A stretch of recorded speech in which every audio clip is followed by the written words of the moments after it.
स्वागत है आप लोग का आपसे सर्कल में। आज जो है साइंस का 7th क्लास का एनसीईआरटी सीरीज जो है उसका सेकेंड वीडियो होगा। तो बिना देरी किए हुए चलते हैं वीडियो में आगे। और अभी जो भी टीचर वाला बहाली का रिजल्ट आया है देखे होंगे आप लोग। जिन लोगों का हुआ बहुत बहुत बधाई। इतने लोगों का हुआ क्या बता सकते हैं। जिनका कहीं नहीं हुआ था, 2008 का मैट्रिक था, 2009 का मैट्रिक था, कहीं भी रिजल्ट नहीं हो रहा था, वो लगातार अपने पथ पे लगे हुए थे। अभी देखिए उनका टीचर में हाई स्कूल पद पे, ठीक है, सिलेक्शन हो गया है। तो बताइए अब कितनी अच्छी नौकरी है कि अपने गांव में, अपने ज़िला में जो है टीचर पद पे होंगे, वो भी हाई स्कूल के टीचर होंगे। और आप ग्रुप डी टेक्नीशियन या फिर कुछ जो है बाहर होंगे। तो जो लोग अगर तैयारी अभी कर रहे हैं लंबे समय से, तो ऐसा नहीं मानना है कि वो गलत है, ठीक है, या उनका मतलब नहीं हो पा रहा है तो ये हिम्मत हार जाना कि अब नहीं होगा, इतना साल हो गया, ये हो गया, वो हो गया। तो अगर समय ज़्यादा लग रहा है तो समझिए सिलेक्शन भी आपका होना तय है, लेकिन और अच्छा होगा और बड़े पद पे होगा, ठीक है। तो वही संघर्ष जितना ही जो है ज़्यादा होगा, जीत उतनी ही शानदार होगी। सिंपल सी बात आप लोग याद रखिएगा। चलिए, भौतिक और रासायनिक परिवर्तन के संदर्भ में कह रहा है, भौतिक और रासायनिक परिवर्तन के संदर्भ में निम्न कथन में से कौन सही है। भौतिक और रासायनिक परिवर्तन में कौन सही है। पहला है कि सभी भौतिक परिवर्तन अनुत्क्रमणीय है, जबकि रासायनिक परिवर्तन उत्क्रमणीय होता है। गलत, पहले गलत दे दिया, उल्टा लिख दिया। भौतिक परिवर्तन जो है होता है उत्क्रमणीय और रासायनिक परिवर्तन होता है अनुत्क्रमणीय। अभी देखेंगे कि भौतिक परिवर्तन, रासायनिक परिवर्तन, अनुत्क्रमणीय, उत्क्रमणीय क्या होता है। और रासायनिक परिवर्तन में एक या एक से अधिक नए पदार्थ बनते हैं। बिल्कुल, ये तो सही है। तो पहला स्टेटमेंट गलत है, दूसरा सही है। कैसे, सो देखिए, आइए दिख रहा होगा आपके स्क्रीन। ऐसा परिवर्तन जिसके विपरीत दिशा में परिवर्तन संभव हो उत्क्रमणीय कहलाता है, ठीक है। तो ऐसा परिवर्तन जिसमें विपरीत दिशा में परिवर्तन संभव हो उत्क्रमणीय कहलाएगा। आपको पता होगा कि भौतिक परिवर्तन वही होता है जिसमें एक रूप से दूसरे रूप में पदार्थ को बदल के फिर दूसरे से पहले में बदला जा सकता है, वो भौतिक परिवर्तन कहलाते हैं, यानी उत्क्रमणीय होता है भौतिक परिवर्तन, ठीक है। अब भौतिक परिवर्तन में कोई नया पदार्थ नहीं बनता है, भी पता होगा आपको। इसमें सिर्फ अवस्था क्या होती है, बदल जाती है, यानी पूर्व अवस्था में फिर से इसको ला सकते हैं, ऐसी अवस्था बोलते हैं। जैसे पानी का बर्फ़ बनना, ठीक है, फिर बर्फ़ को गर्म करके पानी बना दीजिए। तो ये सारी चीज़ें भौतिक परिवर्तन होता है, ठीक ना। अब रासायनिक परिवर्तन क्या होता है कि रासायनिक परिवर्तन अनुत्क्रमणीय होता है, अनुत्क्रमणीय, ठीक है। इसको विपरीत दिशा में परिवर्तन संभव नहीं है। और सभी नए पदार्थ रासायनिक परिवर्तन के परिणाम स्वरूप ही बनते हैं। जितने नए नए पदार्थ बनते हैं वो रासायनिक परिवर्तन के परिणाम स्वरूप ही बनते हैं। रासायनिक परिवर्तन में एक या एक से अधिक नए पदार्थ बनते हैं। इस प्रकार ध्वनि का उत्पन्न होना, ऊष्मा, प्रकाश, किसी अन्य प्रकार का विकिरण का निर्मुक्त या अवशोषित होना, ये सारे चीज़ उसमें होते हैं। किसी गंध का बनना, ठीक है, उसमें परिवर्तन हो सकता है या होने की चेष्टा करता है, ये सब चीज़। चलिए, तो भौतिक परिवर्तन, रासायनिक परिवर्तन समझ गए होंगे। देखिए अगला क्वेश्चन आपकी स्क्रीन पर दिख रहा होगा, दिख रहा है ना। कह रहा है कि निम्नलिखित में कौन सा भौतिक परिवर्तन का उदाहरण है। कागज का फाड़ना, रंग में परिवर्तन होना, या हाइड्रोजन और ऑक्सीजन को मिलाकर जलाना, या कागज का जलना। बताइए, कह रहा है भौतिक परिवर्तन का उदाहरण। तो यहाँ पे क्या, कागज का जलना रासायनिक परिवर्तन नहीं होगा। हाइड्रोजन और ऑक्सीजन का मिलकर जल बनना, ये भी क्या है, रासायनिक परिवर्तन। रंग में परिवर्तन, ये भी रासायनिक परिवर्तन। कागज़ का फाड़ना जो है भौतिक परिवर्तन है। अब आप कहिएगा सर कागज़ फाड़ देंगे तो फिर कैसे पूर्ण अवस्था में ला सकते। देखिए, भौतिक परिवर्तन, रासायनिक परिवर्तन में एक छोटा सा अंतर आपको समझना होगा कि भौतिक परिवर्तन में पदार्थ के गुण नहीं बदलते हैं, पदार्थ के गुण नहीं बदलते हैं। रासायनिक परिवर्तन में क्या होता है, पदार्थ के अंदर के गुण बदल जाते हैं। तो अगर कागज़ को हम फाड़ देंगे तो क्या जो गुण है उसके वो बदल जाएगा, नहीं बदलेगा कागज़ का, लेकिन जलाने पे उसका गुण बदलेगा, ठीक है। तो कागज़ का फाड़ना भौतिक परिवर्तन होगा, लेकिन कागज़ का जलाना रासायनिक परिवर्तन होगा। ये एनसीईआरटी का चीज़ें हैं, केवल एक हो जाएगा आंसर।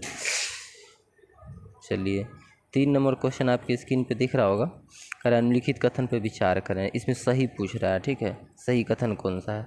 कह रहा है ओजोन का विघटन एक रासायनिक परिवर्तन है। बिल्कुल, ओजोन जो परत है वो जो विघटित हो रहा है वो एक कैसा परिवर्तन, रासायनिक परिवर्तन बिल्कुल है।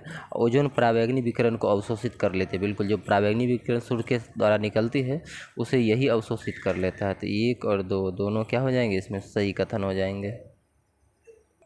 देखिए, ओजोन है क्या, हमारे वायुमंडल में ओजोन की एक परत पाई जाती है, आपको पता होगा। ओजोन का एक परत पाया जाता है, और यह सूर्य के प्रकाश में उपस्थित हानिकारक पराबैंगनी विकिरण जो होता है इससे हमको बचाता है। यानी ओजोन पराबैंगनी विकिरण को अवशोषित कर लेता है और ऑक्सीजन में इसको बदल देता है। ये स्टेटमेंट बहुत कम ही देखे होंगे कि पराबैंगनी विकिरण जो है जब पड़ता है ओजोन पर, तो ओजोन जो है खुद को ऑक्सीजन में चेंज कर लेता है उसको अवशोषित करने के बाद। यदि ओजोन और पराबैंगनी विकिरण अवशोषित नहीं होती है, तो यदि ओजोन द्वारा पराबैंगनी विकिरण सूर्य से आएगा वो अवशोषित नहीं होता है, तो पृथ्वी के सतह पर पहुंचकर हमें जो अन्य जीव की हानि पहुंचाती है। मतलब हम लोग को त्वचा रोग, त्वचा कैंसर ऐसे जो है बीमारी झेलना पड़ सकता है जीवों को। ओजोन का उपयोग एक और काम में होता है, वह जल को रोगाणु रहित करने में भी इसका यूज किया जाता है। नेक्स्ट क्वेश्चन आपके स्क्रीन पे दिख रहा होगा कि कह रहा है निम्नलिखित पर विचार कीजिए कौन से सही है। सही पूछ रहा है, लोहे में जंग लगना एक रासायनिक परिवर्तन है। उसका लवण का जल जंग लगने की दर को बढ़ा देता है। लवण जल जंग लगने की दर को बढ़ा, लवण जल होना चाहिए था वो, ठीक है। लवण जल जो है वो जंग लगने की दर को क्या करता है, रेशियो को बढ़ा देता है। देखिए तो लोहा में जंग लगना एक रासायनिक परिवर्तन है, कहीं कोई डाउट की बात है। रासायनिक अभिक्रिया धीरे धीरे होती है तब जंग लगता है, जंग लगने से लोहे की भार बढ़ जाती है। बीपीएससी का फेवरेट क्वेश्चन है, तो ये सही हो गया। दूसरा लवण जो है, लवण जल जो है वो जंग लगने की दर को बढ़ाता है। बिल्कुल पानी जो होता है लवण, खासकर लवण वाला पानी, लवण युक्त पानी, वो आपको जंग लगने की रेशियो को स्पीड कर देता है, बढ़ा देता है। तो एक और दो दोनों कथन सही है, मतलब सी इसका आंसर हो जाएगा। अब देखिए स्टेटमेंट पे चलते हैं कि एक रासायनिक परिवर्तन, लोहे का जंग लगना एक रासायनिक परिवर्तन, लवण जल उपस्थित प्रक्रिया को तीव्र कर दे। बिल्कुल लोहे के जंग से बचाने हेतु जो है उस पर जस्ता का एक परत चढ़ाया जाता है जिसे हम यसद लेपन या गल्वनाइजेशन कहते हैं, ठीक है। स्टेनलेस स्टील जो है लोहा में कार्बन, क्रोमियम, निकेल, मैग्नीज धातु उसको मिलाकर बनाया जाता है, इसे जंग नहीं। स्टेनलेस स्टील में क्या क्या होता है, कार्बन, क्रोमियम, निकेल, मैग्नीज ये सब होता है ताकि उसमें जंग ना लगे, ठीक है। अब देखिए ये जो क्वेश्चन आपकी स्क्रीन पे दिख रहा होगा रसोई गैस वाला, रसोई गैस के सिलेंडर में गैस द्रव के रूप में रहती है और सिलेंडर से बाहर आते ही गैस परिवर्तित हो जाती है, ठीक है। फिर से देखिए रसोई गैस के सिलेंडर में गैस जो है द्रव के रूप में रहती है, सिलेंडर से बाहर आते ही यह गैस में परिवर्तित हो जाती है, ठीक है। तो गैस वाला सिलेंडर आपका नहीं है 15 किलो वाला होगा ना, इसे करके जो है सिलेंडर, ठीक है। तो उसमें पता होगा, मेरा डायग्राम बहुत ख़राब है भाई, उसमें पता होगा अंदर में द्रव के रूप में रहता है भरा हुआ, जो ही बाहर आता है गैस तो तुरंत क्या हो जाता है, गैस बन जाता है, ठीक है। द्रव बाहर आता है तो गैस बन जाता है। अब इसके क्या परिवर्तन, फिर यह गैस बर्नर पे जलती है। दूसरा कह रहा परिवर्तन एक, दूसरा कह रहा निम्नलिखित कथन, ओहो ये था दो चीज़, रसोई गैस के सिलेंडर में गैस द्रव रूप में रहती है और सिलेंडर से बाहर आते ही गैस में परिवर्तित हो जाती है, परिवर्तन एक था। और दूसरा परिवर्तन ये है, ये तो हो गया आपका कोई भौतिक परिवर्तन, यह गैस बर्नर पे जलती है, परिवर्तन दो। इस परिवर्तन के संबंध में सही कथन का चयन कीजिए। तो परिवर्तन एक आपका भौतिक है, परिवर्तन दो आपका रासायनिक परिवर्तन है। इसमें कहीं कोई डाउट, दिक्कत, समस्या दिख नहीं ना है। चलिए अब ऑप्शन में देखिए क्या दिया है, कह रहा है ए रासायनिक परिवर्तन है, नहीं। बी रासायनिक परिवर्तन है, ये तो है। ए और बी दोनों रासायनिक परिवर्तन है, नहीं। ए भौतिक था और बी रासायनिक था, ठीक है। इसमें कोई दिक्कत की बात नहीं है, क्योंकि गैस से क्या बन रहा है, द्रव से बन रहा है गैस, फिर गैस को प्रेशराइज करके हम दाब बढ़ा के द्रव बना सकते हैं। सिलेंडर में द्रव के रूप में मौजूद गैस बाहर आते हैं, गैस में परिवर्तन होना भौतिक परिवर्तन है, क्योंकि इस प्रक्रिया में गैस की रासायनिक संरचना में कोई परिवर्तन नहीं होता, जबकि गैस जलने के दौरान उससे उष्मा, प्रकाश, अन्य उत्पाद बनाते हैं, यही एक रासायनिक परिवर्तन है। तो रासायनिक परिवर्तन समझ में आ गया, भौतिक परिवर्तन समझ में आ गया। अब चलते हैं नेक्स्ट चैप्टर 7 नंबर पर, ठीक है। थोड़ा सा स्पीड बढ़ाना होगा, ठीक है। 7 नंबर चैप्टर का क्वेश्चन दिख रहा है ना, मौसम, जलवायु और जलवायु के अनुरूप जंतुओं का अनुकूलन, ठीक है। अब ये जो चैप्टर है देखिए पहले ही हम बता देते हैं क्वेश्चन क्या है। मौसम और जलवायु के संदर्भ में कथन पर विचार कीजिए। अब ये दोनों जो कथन दिया है इसमें कह रहा है सही कूट का चयन कीजिए, यानी दो कथन है इसमें सही कौन सा है, ठीक है। एक एक करके आराम आराम से देखेंगे, टेंशन लेने की बात बिल्कुल नहीं। कह रहा है किसी स्थान पर तापमान, आर्द्रता, वर्षा, वायु वेग आदि के संदर्भ में वायुमंडल के प्रतिदिन की परिस्थिति उस स्थान का मौसम कहलाता है। मौसम किसको कहते हैं कि आज का मौसम खराब, वहाँ वर्षा हो गया, या हवा ज़्यादा तेज़ चल रहा है, या आर्द्रता ज़्यादा है, ठीक है, आर्द्रता कम है, या टेम्परेचर ज़्यादा है, या टेम्परेचर बहुत कम है, तो उसी को हम लोग कहते हैं मौसम खराब है। तब समझ में आ गया होगा किसी स्थान का तापमान, आर्द्रता, वर्षा, वायु वेग आदि के वायुमंडल के प्रतिदिन की स्थिति, परिस्थिति को उस स्थान का मौसम कहते हैं। तो पहला तो सही हो गया आपका। दूसरा है किसी स्थान के मौसम में लंबी अवधि से एकत्रित आंकड़े के आधार पर बना मौसम का पैटर्न उस स्थान की जलवायु कहती है। अब जैसे मानिए कि सब दिन लद्दाख में ठंडी ही रहेगा, बहुत लंबा समय तक वहाँ का वो जो मौसम है वो लंबा समय तक बना रहा गया उस मौसम का पैटर्न, तो उसी मौसम के पैटर्न उसी को हम जलवायु कहने लगते हैं, ठीक है। यहाँ तक कोई दिक्कत नहीं होना चाहिए। तो दोनों के दोनों कथन 1 और 2 क्या थे, सही थे। तो सही आंसर क्या हो जाएगा, सी हो जाएगा। चलिए अब इसकी एक्सप्लेनेशन को एक झलक में मार देते हैं धक दबर कि किसी स्थान का मौसम दिन प्रतिदिन और सप्ताह दर सप्ताह परिवर्तित होता रहता है। तापमान, आर्द्रता, वर्षा, ठीक है, मौसम के घटक हैं। जब किसी स्थान पर मौसम की लंबी अवधि या कथित आंकड़ों के आधार पर बना मौसम का पैटर्न उस स्थान की जलवायु कहलाता है। यदि किसी स्थान का तापमान अधिकांश समय उच्च रहता है तो कहा जा सकता है कि उस स्थान की जलवायु गर्म है। बस जहाँ पर मौसम गर्म मतलब कि मौसम कहेंगे ना ज़्यादा टेम्परेचर वाला है तो जलवायु वहाँ का गर्म हो जाएगा, या ठंडा वाला ठंडा हो जाएगा, लंबे समय तक रह गया। तो भारत में मौसम का रिपोर्ट भारत मौसम विज्ञान विभाग द्वारा तैयार किया जाता है। चलिए नेक्स्ट क्वेश्चन आपके स्क्रीन पे है। ये 4 स्टेटमेंट दिया है, कहा ध्रुवीय क्षेत्र के संदर्भ में लिखित कथन पर विचार कीजिए, उपयुक्त कथन में कौन से सही है। तो 4 स्टेटमेंट है, चारों में पूछ रहा सही है कौन है। देखिए यहाँ 6 महीने तक दिन और 6 महीने रात होता है, पता ना, ध्रुव जो होता है नॉर्थ पोल और साउथ पोल, वहाँ 6 महीना तक जो है दिन और 6 महीना तक क्या होता है, रात होता है। तो पहला स्टेटमेंट तो सही हो गया। दूसरा है, यह क्षेत्र सदैव बर्फ से ढके रहते हैं और सर्दियों का तापमान -37 डिग्री सेल्सियस तक होता है। बिल्कुल, ध्रुव जो होता है वो बर्फ से ढका होता है, उसका टेम्परेचर -37 डिग्री तक हो सकता है। तो ये भी सही है, दूसरा भी स्टेटमेंट सही हो गया गुरु। तीसरा है, ध्रुवीय भालू, पेंगुइन और रेंडियर, मतलब यहाँ जो है भालू, पेंगुइन और रेंडियर पाया जाता है। जो नॉर्थ पोल और साउथ पोल है, जो ध्रुव है, उस पर जो है ध्रुवीय भालू, पेंगुइन और रेंडियर ये सब पाए जाते हैं। ठीक है, तो ये बिल्कुल तीसरा भी सही है। चौथा है आपका, मतलब कि पहला दूसरा तीसरा सही हो चुका है। कैसे हुआ एक एक बता दिए हैं। ये और चौथा है कि अनेक प्रकार के पंछी सर्दियों में आते हैं और यहाँ से अपेक्षाकृत गर्म स्थान पर प्रवास के लिए चले जाते। अच्छा, जब यहाँ ठंडी आता है नॉर्थ पोल साउथ पोल पे, मतलब बहुत ज़्यादा, तो गर्म स्थान के लिए प्रस्थान कर जाता है वहाँ का पंछियाँ। बिल्कुल, उसको जो है शरीर के रहने के लिए जितना टेम्परेचर चाहिए उससे अगर कम टेम्परेचर मिलेगा तो वो आदमी वहाँ से पलायन करेगा कि नहीं करेगा। जैसे आपका घर है जहाँ पे, माने यहाँ का टेम्परेचर अभी 37 डिग्री सेल्सियस है, सोच लीजिए, और यहाँ कर देंगे 180 डिग्री सेल्सियस, खौल जाइएगा ना, नहीं भागिएगा ना बुढ़िया बिस्तर समेट के, या फिर -200 कर देंगे, भागेगा कि नहीं भागेगा। तो यही बात होती है, जो पंछी उंछी होते हैं वहाँ से निकल लेते हैं अपनी पतली गली से। तो ये भी सही, ये भी सही, ये भी सही, ये भी सही, नहीं 1 2 3 4 सभी कथन इसके क्या हो जाएंगे, सही हो जाएंगे। चलिए नेक्स्ट क्वेश्चन पे चलते हैं। वही जो बात बोल रहे हैं वही सब है, ठीक है। देखिए पढ़ ही लीजिए सारा का सारा, कहिएगा गैप क्यों। ध्रुवीय वर्षों में 6 वर्ष, ध्रुवीय क्षेत्र में 6 माह तक सूर्यास्त नहीं होता और 6 माह तक सूर्योदय नहीं होता। देख लीजिए, ध्रुवीय जो क्षेत्र होता है, वर्ष का 6 महीना जो होता है सूर्यास्त नहीं होगा, सूर्य डूबे नहीं करेगा, और सूर्य के 6 महीना जो है सूर्योदय नहीं होगा, मतलब सूर्य उगबे नहीं करेगा। तो 6 महीने चलता है, ठीक है। इसीलिए पहला स्टेटमेंट ये था, ठीक है, कि 6 महीने का दिन और 6 महीने का रात होता है। अब समझ में आया ना, सूर्योदय।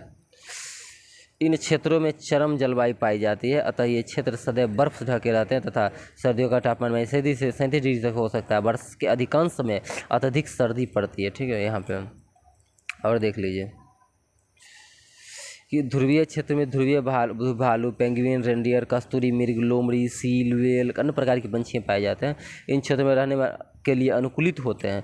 ध्रुवीय भालू का शरीर इतना अच्छी तरह से शीतरोधी होता है कि वो धीमे धीमे चलते हैं ताकि उनके शरीर का ताप आवश्यकता से अधिक न हो जाए।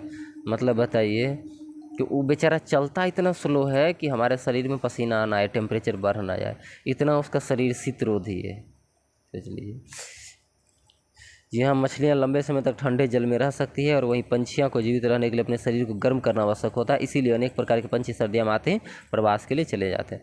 मतलब मछली भी ठंडा में रहने का आदी है, ठीक है, लेकिन पंछी जो है ये तो है ही, ध्रुवीय भालू तो है ही, पंछी जो है उसको चाहिए गर्म, वो गर्म खून का होता है, गर्मी चाहिए तो निकल लेता है वहाँ से, कहता चलो भाई दूसरे जगह चलते हैं। ये जो क्वेश्चन आपके स्क्रीन पे देख रहा है उष्णकटिबंधीय क्षेत्र के संदर्भ में, इसमें कह रहा है सही कथन का चयन कीजिए। उष्णकटिबंधीय क्षेत्र के संदर्भ में सही कथन जो है उसका चयन कीजिए। देखिए पहला स्टेटमेंट आपके सामने दिया गया है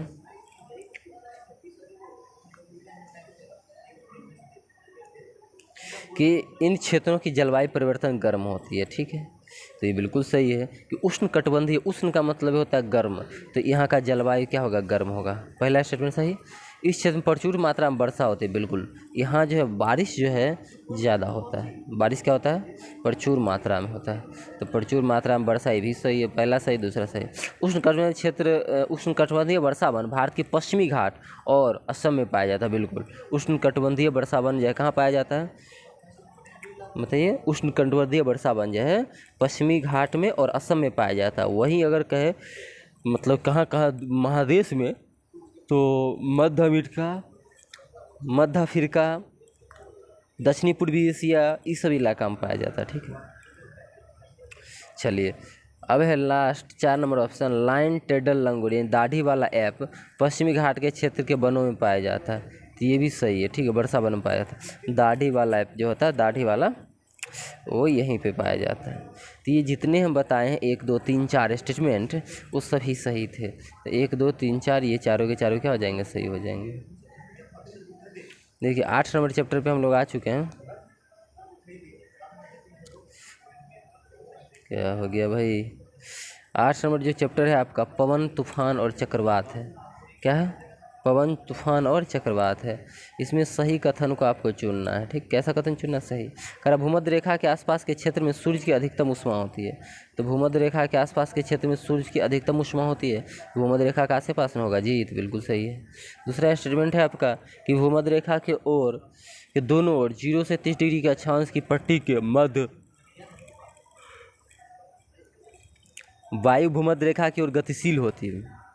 बिल्कुल, भूमध्य रेखा के दोनों ओर 0 डिग्री से लेके, यहाँ से भूमध्य रेखा है मानिए, यहाँ से 0 डिग्री है, यहाँ से 30 डिग्री है, 30 डिग्री, ये जो होता है यही वाला एरिया। ठीक है, तो यहाँ कह रहा है कि पट्टी के क्षेत्र में वायु, यहाँ जो है वायु भूमध्य रेखा की ओर गतिशील होती है, ऐसे क्योंकि ये गर्मी ज़्यादा है। सोचिए गर्मी ज़्यादा है, यहाँ का जो वायु है वो उठ जाएगा गर्म होकर ऊपर, यहाँ नीचे में वैकेंट खाली होगा, यहाँ ठंडी है यहाँ की अपेक्षा, यहाँ भी ठंडी है यहाँ की अपेक्षा।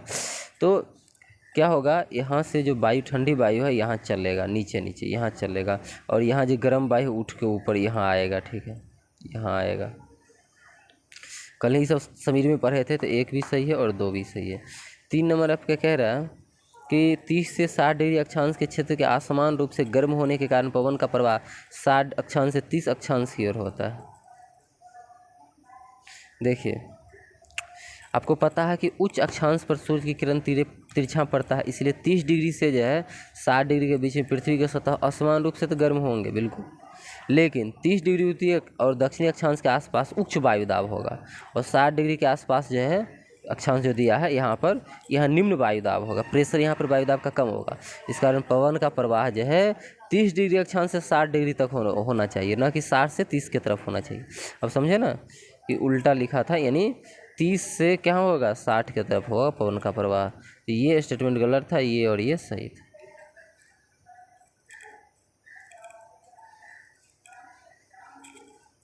चलिए नेक्स्ट क्वेश्चन आपके स्क्रीन पे दिख रहा होगा कि पवन प्रवाह के संदर्भ में कह रहा है कि निम्नलिखित में सही उत्तर का चयन करें। पवन प्रवाह के संदर्भ में निम्नलिखित कथनों में से जो है कौन से कथन सत्य है, नीचे दिए कूट में सही उत्तर का चयन करें। ठीक है, अब पहला, शीतकालन में पवन के प्रवाह की दिशा स्थल से समुद्र की ओर होती है। तो बताइए, कल ही बताया है ना कि मतलब कह रहा है कि शीतकाल में पवन की प्रवाह की दिशा ठंडा के समय स्थल से समुद्र की ओर ही होती है। तो बिल्कुल सही है, ठंडा के समय पृथ्वी जल्दी ठंडा हो जाएगा। ठीक है, पानी ज़्यादा गर्म, थोड़ा सा गर्म रहेगा इसकी अपेक्षा, तो साइकिल पानी का क्या होने लगेगा, चलने लगेगा। तो ये सही है शीतकाल में। ठीक है, ग्रीष्मकाल में पवन समुद्र से स्थल की ओर चलता है, ये भी सही है। गर्मी के महीना पवन जो है, हवा जो है समुद्र से किधर चलता है, स्थल की ओर चलता है, ज़मीन की तरफ चलता है। और समुद्र में आने वाले पवन अपने साथ जलवाष्प लाते हैं, इससे वर्षा होती है। बिल्कुल, समुद्र से आने वाला जो पवन होता है वहाँ से जो आता है वहाँ गर्म होता है, थोड़ा थोड़ा वाष्प बना के पानी को उड़ा के लाता है साथ में, जो बाद में चल के बादल बनता है और वही वर्षा बनता है। ठीक है,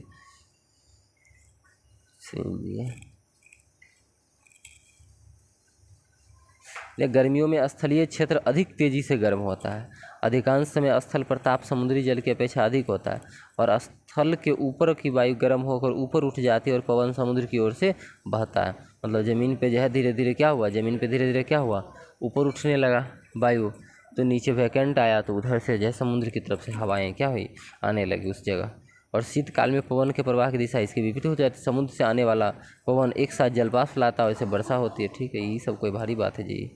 3 नंबर देखिए आपका क्वेश्चन जो दिख रहा है, त्वरित झंझावात और चक्रवात, त्वरित झंझावात और चक्रवात के बारे में कह रहा है, कौन सा कथन सही है। ठीक है, तो पहला है, वायुमंडल के ऊंचे स्तर पर पानी के नीचे गिरती बूंद और ऊपर उठती वायु परस्पर उच्च वेग से गति करते हैं, इससे त्वरित झंझावात का निर्माण होता है। त्वरित झंझावात समझते हैं ना, ठनकाने आपके गाँव में ठनकता है, वही की बात कर रहे हैं। तो पहला स्टेटमेंट सही है। वायुमंडल के ऊंचे स्तर पर पानी के नीचे गिरती बूंद और ऊपर उठती वायु परस्पर उच्च वेग से गति करते हैं, जिससे तरित झंझावात का निर्माण होता है। और चक्रवात का केंद्र एक शांत क्षेत्र का होता है। चक्रवात का जो केंद्र होता है उस शांत क्षेत्र होता है, और प्रति चक्रवात का इसका उल्टा हो जाएगा। तो एक और तो दोनों सही था स्टेटमेंट, ठीक है। अब देख लीजिए, तरित झंझावात भारत जैसे गर्म आर्द्र उष्णकटिबंधीय क्षेत्र में अक्सर विकसित होते रहते हैं। ताप में वृद्धि होने के कारण ऊपर की ओर उठती हुई पवन प्रबल हो जाती है, ठीक है। टेम्परेचर, ताप में वृद्धि होने के कारण ऊपर जो उठेगा वायु, उसमें पवन, उसमें क्या होगा, थोड़ा सा प्रबल होगा, मतलब शक्ति जा जाएगी। पवन वायु में से पहले विद्यमान जल की बूंद को अपने साथ ऊपर की ओर लेके चली जाती है। यहाँ ताप कम होने के कारण जम जाती है और पुनः नीचे की ओर गिरने लगती है। गिरती हुई जल की बूंद तीव्र वेग से ऊपर उठती है और वायु की परस्पर क्रिया की से बिजली कौंधती है, इससे ध्वनि उत्पन्न होती है। यही घटना तरित झंझावात कहलाती है। कितना अच्छा एक्सप्लेन किया है, NCERT छोड़ के कहीं मिलेगा आपको। जूम आउट, ये सर चश्मा लगाइए ना सर। अब देखिए, करातंदित झंझावात भारत जैसे गर्म आर्द्र उष्णकटिबंधीय क्षेत्र में अक्सर विकसित होता है। अब होगा कैसे कि ताप में वृद्धि होने के कारण आपको पता है कि जो हवा होती है जैसे ज़मीन पे, उसमें अगर टेम्परेचर ज़्यादा हो जाएगा तो उसकी वायु गर्म होकर ऊपर जाएगी, ठीक है। ये तो पढ़ रखे हैं, इस तो पढ़ ही रहे कॉन्सेप्ट। तो ताप होने पे, वृद्धि होने पे जो है ऊपर की ओर उठती हुई पवन की प्रबल, अभी बहुत स्पीड में ऊपर जाने लगा, तो पवन वायु में जो है पहले के विद्यमान जल की बूंद अपने साथ ऊपर की ओर लेके चला जाता है। अब जो हवा था उसमें जो जलवाष्प भी था, समुद्र के पास था, ये जल जहाँ भी था, तो उसको लेके ऊपर चला गया। जहाँ ताप कम, अब ताप कम होगा, ऊपर जाएंगे तो ताप कम होने के कारण क्या होगा, वो जम जाएगा पानी जो गया था वायु के साथ उठ के ऊपर, और पुनः नीचे की ओर गिरने लगेगा। और जब नीचे गिरने लगेगा तो गिरती हुई जल की बूंद और तीव्र वेग से ऊपर उठती हुई वायु, अब नीचे से गर्म होकर वायु ऊपर उठ रहा है और ऊपर से स्पीड में गिर रहा है। क्या गिर रहा है, जो पानी पहले वायु के साथ चला गया था, दोनों आपस में टकराएगा और इसी से बिजली जो है चमकती है, झन झन झन। सबने कहते हैं बिजली चमके और बारिश हो तो पक्का।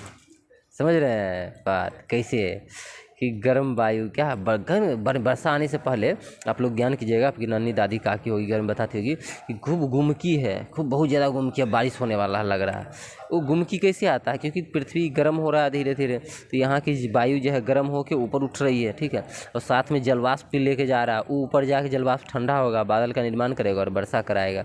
और इसी वर्षा होने के क्रम में जो जलवाष्प ऊपर, वायु ऊपर उठ रहा होता है, तो साथ में पानी की बूंदें ले जाता है। नीचे तो गर्म बहुत था तो ऊपर गया, और ऊपर जो है ठंडा है मौसम, तो वो पानी की बूंद, जलवाष्प जो था पानी की बूंद में बदल गया, वो पहले नीचे गिरने लगता है, तो नीचे से जैसे वायु जा रहा होता है, दोनों टकरा जाता है, तो क्या हो जाता है, मतलब हम लोग कहते हैं ठनका ठनक रहा है, ठीक है। तो ऐसे कॉन्सेप्ट को समझ लिए, आज के बाद किसी को समझा सकते हैं कि कैसे ठनका ठनकता है, और दोनों टकराएगा तो ध्वनि उत्पन्न होगा, ठीक है।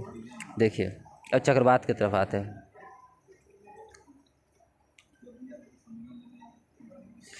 किसी चक्रवात का केंद्र एक शांत क्षेत्र होता है, इस झांझ का नेत्र कहते हैं, इसे झंझा का नेत्र कहते हैं। कथन 2 से, एक विशाल चक्रवात वायुमंडल के वायु को तेजी से घूर्णन करता पिंड होता है, जो पृथ्वी के तल से लगभग 10 से 15 किलोमीटर की ऊंचाई पर स्थित होता है। चक्रवात का नेत्र का व्यास लगभग 10 से 30 किलोमीटर तक होता है, और यह बादलों से मुक्त क्षेत्र होता है, इसमें पवन का वेग न्यून होता है, ठीक है।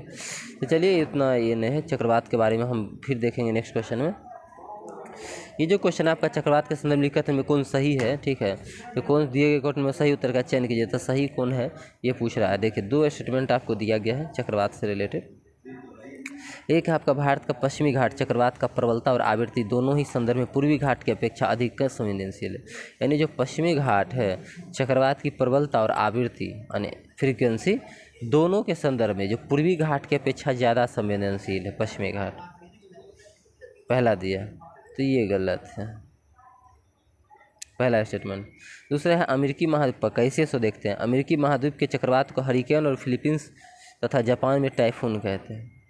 तो ये 2 नंबर जो आपका स्टेटमेंट है वो आपका सही है, 2 नंबर स्टेटमेंट सही है। तो केवल इसका आंसर क्या हो जाएगा, केवल 2। अब देखिए भारत का जो संपूर्ण तटरेखा है वो पूर्वी तट पर चक्रवात के लिए संवेदनशील है, और भारत का पश्चिमी तट जो है, भारत का पश्चिमी चक्रवात की प्रबलता आवृत्ति दोनों ही संदर्भ में अपेक्षा कम संवेदनशील है। तो ये पश्चिमी तट कम संवेदनशील होगा प्रबलता और फ्रीक्वेंसी दोनों को लेके, और पूर्वी तट जो है संवेदनशील होगा, ठीक है, विशेष करके ज़्यादा। तो ये समझ में आ गया होगा अब आपको। चलिए, यहाँ उल्टा लिख दिया था स्टेटमेंट, पश्चिमी तट जो है लिख दिया था अधिक, तो पश्चिमी तट कम संवेदनशील है, पूर्वी तट अधिक संवेदनशील है।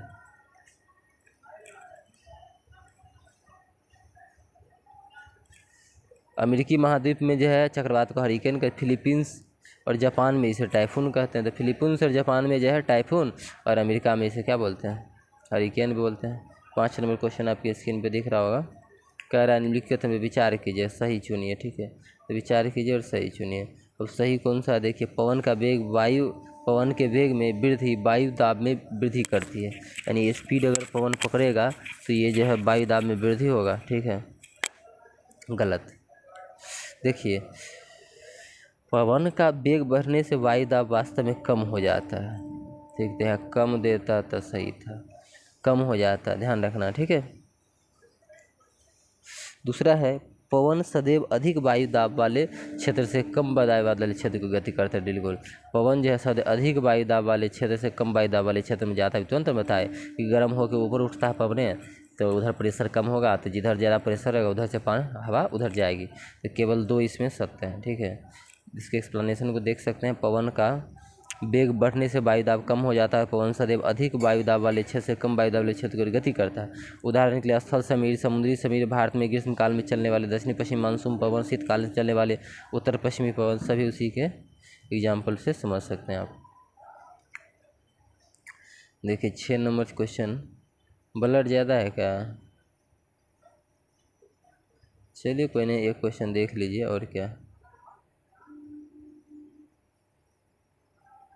देखिए, कह रहा है कि चक्रवात के दुष्प्रभाव को कम करने के लिए कौन सी व्यवस्थाएं जो है सहायक है। तो कौन सी व्यवस्थाएं सहायक है, आपको पता होगा कि चक्रवात पूर्वानुमान और चेतावनी सेवा है। चक्रवात जो है पूर्वानुमान और चेतावनी सेवा है, फर्स्ट स्टेटमेंट इसका है। तो बताइए ठीक है, बिल्कुल। दूसरा है, चक्रवात संभावित क्षेत्रों में चक्रवात आश्रय का निर्माण और लोगों को तेजी से सुरक्षित स्थान तक पहुंचाने के लिए प्रशासनिक व्यवस्था, ये भी सही है। चक्रवात से दुष्प्रभाव को कम करने के लिए यही नहीं करता है चक्रवात के पूर्वानुमान और चेतावनी सेवा, ये 2 चीज़ देता है कि चक्रवात आने से पहले अनुमान लगा दिया था कि फलना तारीख को फलना बजे से फलना बजे तक चक्रवात आएगा, और उसके लिए चेतावनी सेवा है। और कह रहा है जिस इलाका में आएगा उस इलाका में जो आश्रय घर के निर्माण और लोगों को सुरक्षित स्थान तक पहुंचाने के लिए प्रशासनिक सुविधा। तीसरा, जनता द्वारा मौसम विभाग की चेतावनी गंभीरता से लेना और आपातकालीन सेवा जैसे पुलिस, अग्निशामक दल, चिकित्सा, ठीक है, केंद्र का टेलीफोन नंबर रखना। तो ये जनता का काम है ये सब, ठीक है। पुलिस, अग्निशामक दल, चिकित्सा केंद्र, टेलीफोन नंबर रखना सबका, ठीक है। और जो दिया जाए न्यूज चेतावनी उसको गंभीरता से लेना। पेयजल का संग्रहण पड़ोसी मित्र और दवा बचाव दल के साथ यथासंभव सहयोग और सहायता, ये भी सही है। ये तो सब सही होगा, ठीक है। टोटल के टोटल इसमें क्या हो जाएंगे, सही है। 9 नंबर चैप्टर आपका मृदारू के, ये जो मृदा चैप्टर आपको दिख रहा है, ये जो मिट्टी चैप्टर आपका है मिट्टा, इसमें थोड़ा सा पहला वाला रूल अपनाते हैं, ये वाला, ठीक है। देखिए पहले देखेंगे कि मिट्टी के बारे में समझेंगे कि मिट्टी क्या है नहीं है, ठीक है। उसके बाद आएंगे क्वेश्चन आंसर करने के लिए। देखिए, पवन, जल और जलवायु की क्रिया से सेल यानी चट्टान के टूटने से मृदा का निर्माण होता है। यानी मिट्टी का निर्माण कैसे होता है, पवन, जल और जलवायु के टूटने से, मतलब पवन, जल, जलवायु द्वारा चट्टान के टूटने से मिट्टी का निर्माण होता है। इस क्रम को अपक्षय कहते हैं। इसी प्रक्रम को क्या बोलते हैं, अपक्षय। मिट्टी में विभिन्न परतें होती है, ये प्रत्येक जो है परत स्पर्श, रंग, गहराई और रासायनिक संघटना से अलग होता है। यानी जितना परत मिट्टी का होगा सबका जो है सब चीज़ रंग, गहराई या फिर रासायनिक संगठन सब अलग अलग होगा, ठीक है। तो मिट्टी का निर्माण कैसे होता है, तो पवन, जल, जलवायु की क्रिया के द्वारा सेल के टूटने से होता है, ठीक है। ये प्रक्रम अपक्षय कहलाता है, ठीक है। अपक्षय द्वारा मिट्टियों का निर्माण होता है और इसमें विभिन्न परत होते हैं, सबका रासायनिक संगठन, गहराई, रंग, कलर सब अलग अलग होता है। इसमें कोई दिक्कत नहीं ना। चलिए और देखिए, सबसे ऊपरी परत वाली जो है, गौर से एक चीज़ यहाँ से लिखते जाइएगा। सबसे ऊपरी परत को जो है शीर्ष मृदा अथवा असंस्तर स्थिति कहते हैं, ठीक है। यह परत मृदु सरंध्र अधिक जल को धारण करने वाली होती है, यानी सबसे ऊपरी परत जो माटी का होता है उसे शीर्ष मृदा या असंतारी स्थिति कहते हैं, और यह परत जो है मृदु सरंध्र और अधिक जल को धारण करने वाली होती है, ठीक है। इसमें ह्यूमस मृदा में उपस्थित सड़े गले जैविक पदार्थ की अधिकता होती है, इसी कारण यह रंग गहरा होता है। मिट्टी का ऊपर का जो हिस्सा होता है वो अधिक पानी अवशोषित करता है, मृदु सरंध्र होता है, ठीक है, और अधिक सड़ा गला चीज़ इसमें रहता है, इसीलिए पानी ज़्यादा सोखता है। अब समझ में आ गया होगा। शीर्ष मृदा ऊपर में उसके नीचे की जो परत होती है उसमें ह्यूमस कम होता है लेकिन खनिज अधिक होता है। यह परत सामान्यतः अधिक कठोर और अधिक संबल, माटी कभी काट के देखें, ऊपर से थोड़ा सा काटिएगा, नीचे जो माटी होगा वो थोड़ा सा हार्ड होगा, ठीक है। इसे 20 संस्तर स्थिति यानी मध्य परत कहते हैं, ठीक है। और तीसरी परत जो होता है 30 संस्तर स्थिति कहलाती है, जो दरारें और विरोधयुक्त सेलों के छोटे छोटे ढेलों से बनी होती है। मट्टी उसके भी नीचे आप काटिएगा तो आपको पता चलेगा ढेला का तो रूप टूटेगा, मिट्टी टूटता है ना, ढेला ढेला बन बन के, और कुदाल से खोलिएगा तो ढेला निकलेगा। तो ये जो होता है थर्ड परत होता है सी, ठीक है। और तीसरी परत के नीचे जो आधार सेल होती है जो कठोर होती है और इसे फावड़ा से खोदना कठिन होता है, इसे फावड़ा से भी नहीं खोद सकते, इतना टाइट होता है। अब आप क्वेश्चन देखिए, ठीक है। अब आपको क्वेश्चन ऑटोमेटिक समझ में आ जाएगा। कहाँ गया क्वेश्चन आपका, ये देखिए। अब आपका क्वेश्चन हम दे दिए, ठीक है। अभी देखिए क्या है क्वेश्चन पहला, कि शीर्ष मृदा अथवा संतर, देख गौर से पढ़ने की चीज़ें हैं, थोड़ा सा इधर उधर नहीं करना है।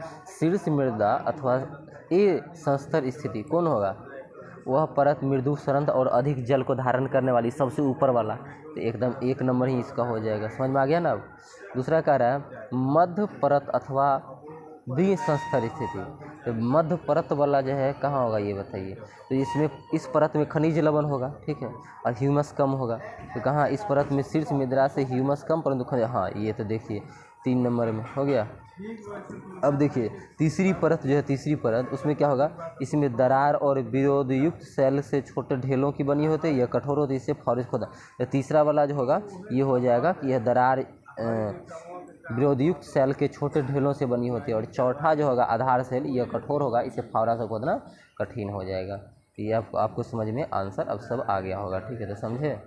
चलिए 2 नंबर की तरफ चलते हैं हम लोग। ये देखिए स्क्रीन पे 2 नंबर क्वेश्चन दिख रहा है, निम्नलिखित कथन पे विचार कीजिए, औपिक कथन में कौन सही है, ठीक है। तो कौन सही है इस पे हमें विचार करना है, ठीक। चलिए पहला है आपका कि पादपों को उगने के लिए सबसे अच्छी जो है शीर्ष दोमट मृदा होती है, ठीक है। यानी ऊपर का जो बताए थे मिट्टी वो 1 नंबर संतरी वाला भाग वो दोमट मिट्टी होता है सबसे ज़्यादा। दोमट मिट्टी जो है बालू, चिकनी मिट्टी और गाद का मिश्रण है, बिल्कुल सही है।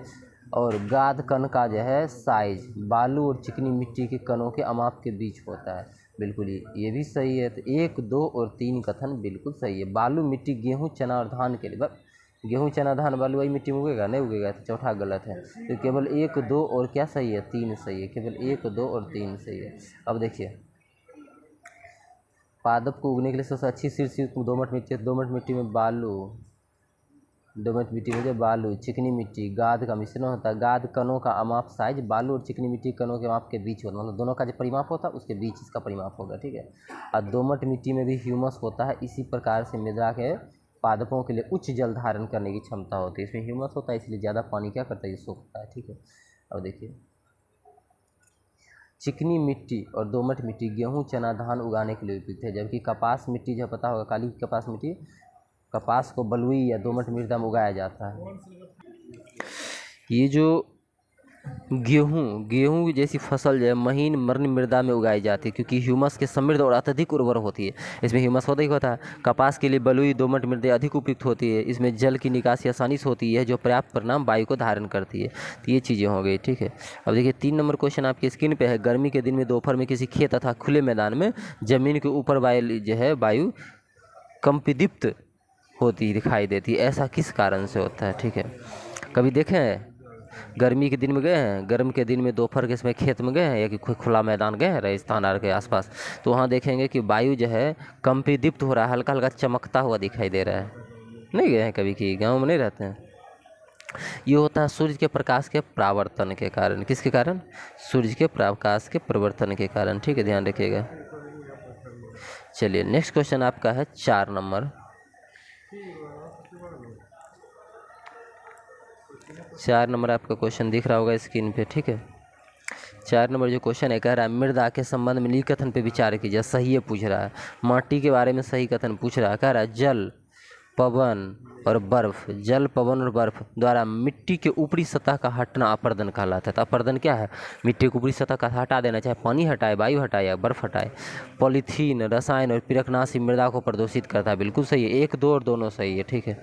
चलिए नेक्स्ट क्वेश्चन आपकी स्क्रीन पे है, कोई एक्सप्लेन 10 नंबर चैप्टर आ गया, जीवों में जीवाश्म, ठीक है। कोई नहीं, आज भर झेल लीजिए, कल से पक्का है कि हम एनर्जेटिक वे में होंगे, ठीक है।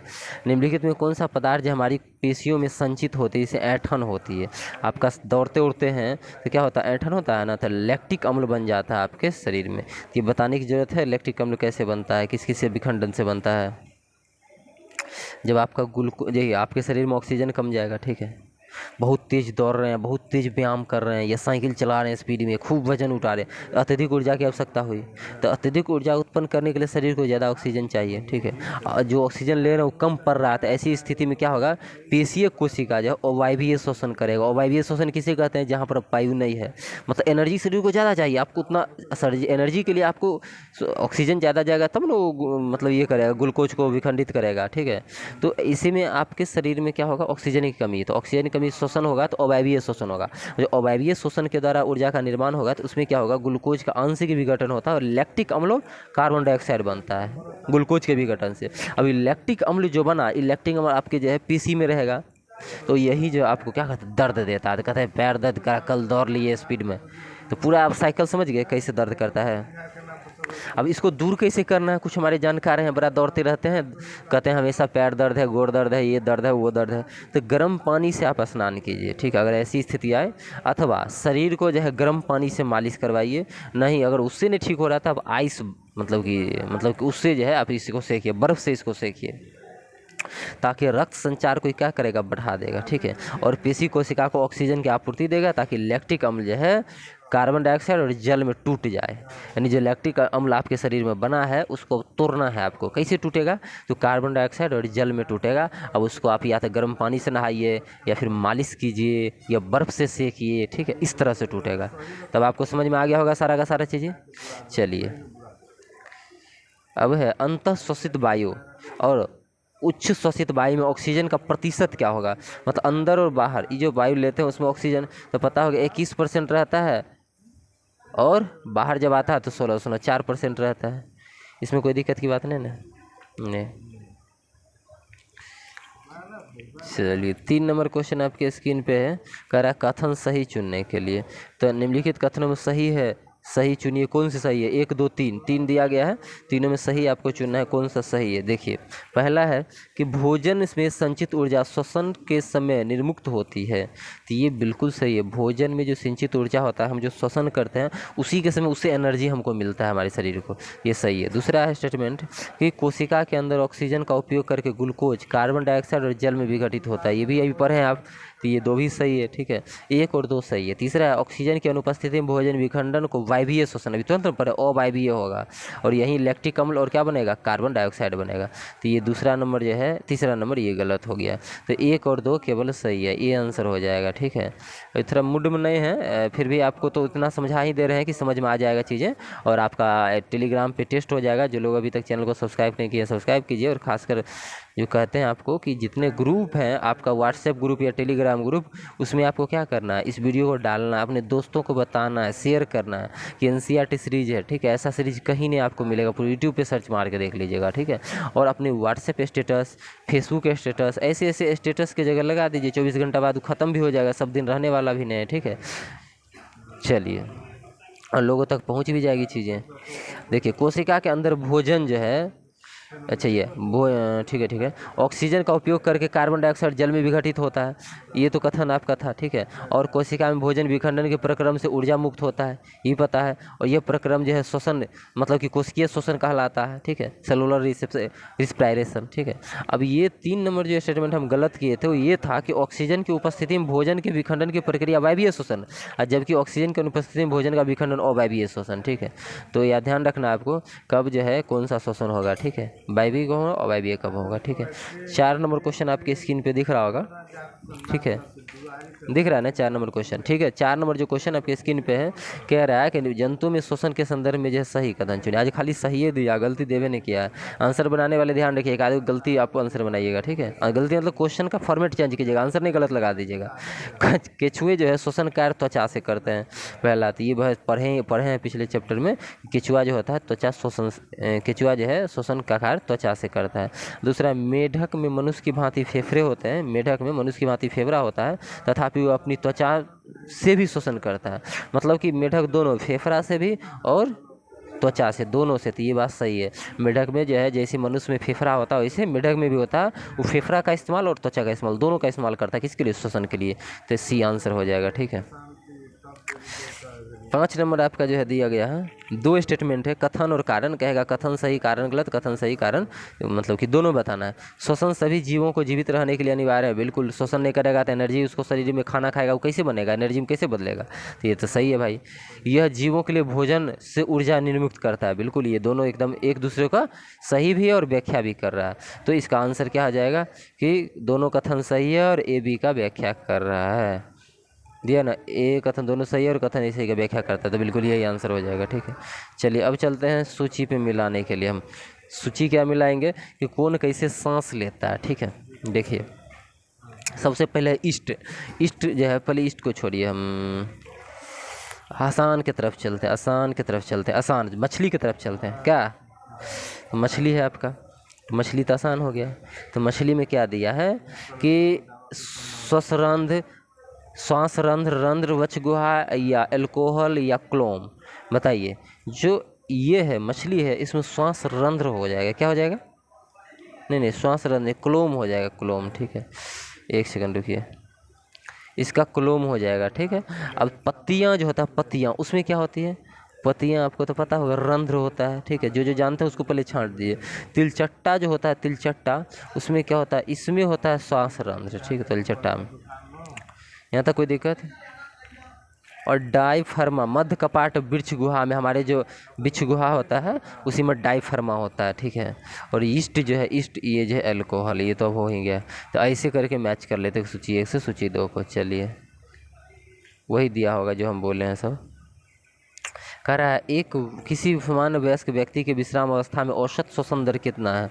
तो एक आप आराम कर रहे हैं, बेड पे लेटे हुए, तो आपका श्वसन दर क्या है? आप किस स्पीड से जो है सांसें ले रहे हैं? बहुत ही अच्छा क्वेश्चन है आपका। तो 15 से 18 बार कोई व्यक्ति श्वसन लेता है, ठीक है, 15 से 18 बार। अब आप कहिएगा कि अब हम दौड़ रहे हैं तब कितने बार? तब 25 बार प्रति मिनट, 25 बार प्रति मिनट आप सांस लेंगे, ठीक है। और आप अगर रेस्ट स्थिति में है तो आप 15 से 18 बार लेंगे, ठीक है। चलिए अब कह रहा है उच्छ्वास किस समय पालियाँ, ठीक है। क्वेश्चन जो है उच्छ्वासन किस समय पालियाँ बाहर की ओर गति करती है, नीचे की ओर गति करती है, ऊपर की ओर गति करती है? तो नीचे की ओर गति करती है पसलियाँ। आपका हड्डी पसली होता है ना, तो उच्छ्वासन के समय पसलियाँ नीचे की ओर रिलीज होती है, ठीक है।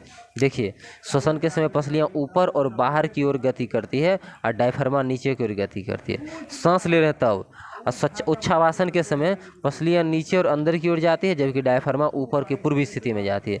तो मतलब कहेंगे और क्या, सांस लेंगे तब पसली कहाँ जाएगा, ठीक है, और डायफ्राम कहाँ जाएगा। और जब सांस छोड़ेंगे तब पसली कहाँ जाएगा, डायफ्राम कहाँ जाएगा। ये चीज़ पूरा देखिए कितना अच्छा कॉन्सेप्ट है। एनसीईआरटी के सिवा कहीं मिलेगा जी?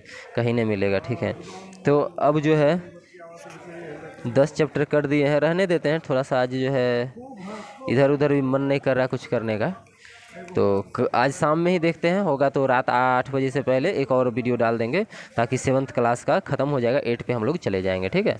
तो मिलते हैं नेक्स्ट वीडियो में, तब तक के लिए टाटा बाय बाय। आप लोग ध्यान रखिए अपना और अपनों का। मेला है, घूमिए, झूला झूलिए, खूब मौज मस्ती कीजिए, ठीक है। और ध्यान रखिए कोई दुर्घटना ना हो, कुछ ऐसा लड़ाई झगड़ा नहीं करना है मेला में। बिहार दरोगा का जो जो लोग फॉर्म नहीं भरे हैं अभी जल्दी भर दीजिए बिहार दरोगा का, ठीक है। यानी एसआई का फॉर्म भरिए पहले, उसके बाद बीएसएससी का फॉर्म भरिए, दोनों भरिए। इसमें कंप्यूटर का सर्टिफिकेट जहाँ से भी वो बनवा लीजिए आप, कंप्यूटराइज जिसमें सर्टिफिकेट नंबर हो, ताकि वो कहीं भी सर्च करने पे तुरंत पता चल जाए कि ओरिजिनल है, ठीक है। तो बीएसएससी का सर्टिफिकेट बनवा लेंगे और एसआई का फॉर्म फिलअप कर देंगे सभी लोग जिनका हाइट है, ठीक है, A to Z लोग। चलिए मिलते हैं नेक्स्ट वीडियो में, तब तक के लिए टाटा बाय बाय। और किन्हीं कोई दिक्कत समस्या तकलीफ हो तो आप टेलीग्राम पे डायरेक्ट मैसेज कर सकते हैं वहाँ तो आसानी से, या फिर यहाँ कमेंट करेंगे। जो लोग नहीं जुड़े हैं उनको लिंक दे दिया जाएगा, वो टेलीग्राम पे आराम से जुड़ जाएंगे। रात में जो कराए हैं अभी इसी का टेस्ट होता है, ठीक है। ये टेस्ट जब तक आप नहीं मारेंगे तो आपको कैसे पता चलेगा कि क्वेश्चन का लेवल क्या था, कितना मतलब कि हमको सही हुआ, कितना हम सीखे, ये सब चीज़ कहाँ पता चलेगा आपको। ये तभी पता चलेगा जब आप उस क्वेश्चन के टेस्ट को लगाएंगे। तो इसीलिए मिलिए डेली रात 8 बजे टेलीग्राम पे, और 9 बजे मेगा टेस्ट होता है दरोगा के लिए, जिसमें भाग लेना अति उत्तम होता है। कि अगर उसमें अगर 100 क्वेश्चन में ना अभी जो मेगा टेस्ट हम ले रहे हैं उसमें 60 नंबर भी अगर आपको आ रहा है, 60 नंबर, तो आपका प्री मेंस क्लियर है, ठीक है। उसमें कहीं कोई दिक्कत समस्या तकलीफ की बातें नहीं है। चलिए तब तक के लिए टाटा बाय बाय।